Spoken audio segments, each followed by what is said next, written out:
Today. Huh? Mm-hmm. Gotta stay hydrated. It's warm out there. None of our bodies are accustomed to that yet.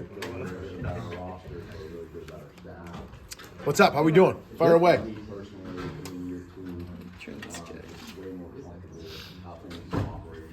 One of the things with Jim that he talked about us with in the spring was that, you guys have a really good back and forth in terms of idea spread, that kind of thing. I guess, how would you characterize that relationship as he walks in behind you? Great. We're golfing buddies now, right, Coach Knowles?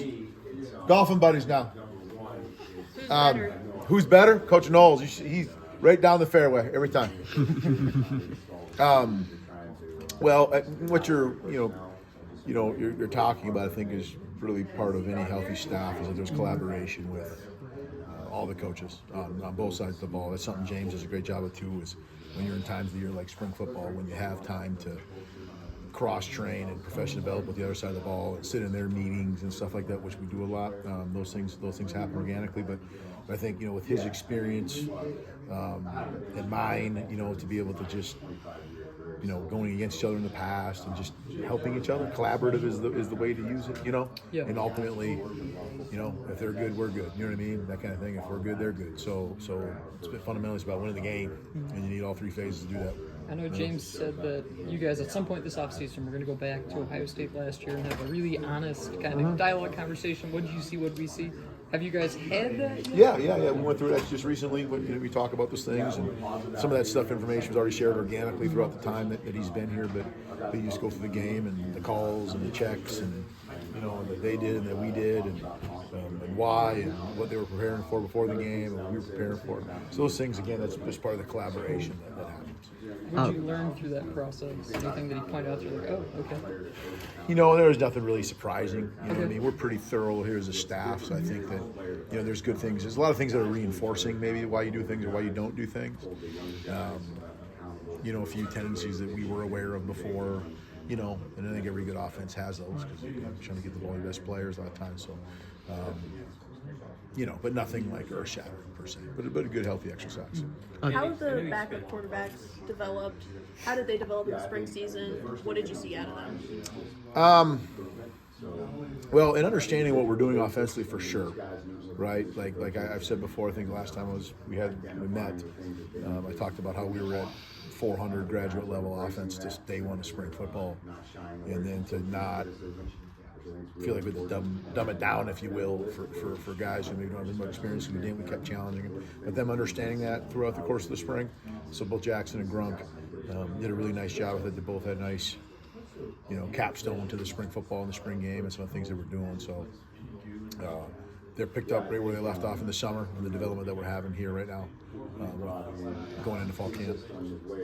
Andy, I know you just said 400 level to start spring football, but last year, just at least from the on-field perspective, it didn't seem like there were any sort of first-year hiccups from executing the offense. Yeah. So were there things maybe behind the scenes that you couldn't see if you were just watching the game, and where might that translate this fall?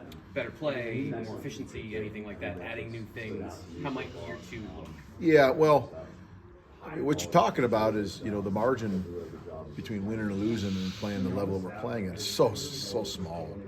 And really to the layman, it might not even seem, noticeable, quite honestly.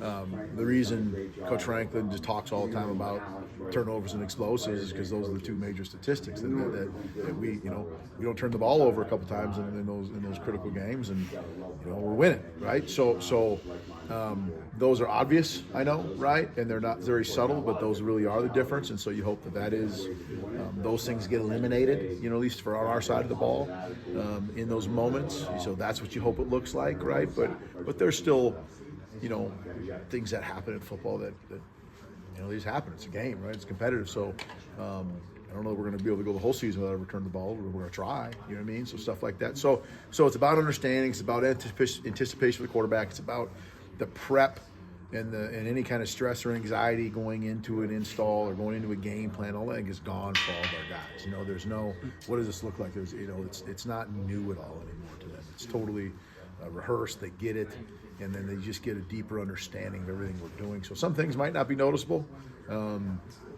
But at the end of the day, the only thing anyone notices is win and lose it. So, we just want to be on the right side of that. What do you think Trevor Pena does well that makes him a fit in this offense? I think he's got tremendous ball skills. I think he's really quick. He's twitchy. He does a great job. I think when he's had evidence of having the ball in his hand, that's on film. He's making things happen with it. And I think he's a very mature person. Obviously, he's been in college for a while now. He's got a lot of good reps, but those kind of things are what we're looking for from him. Andy, throughout the spring, what can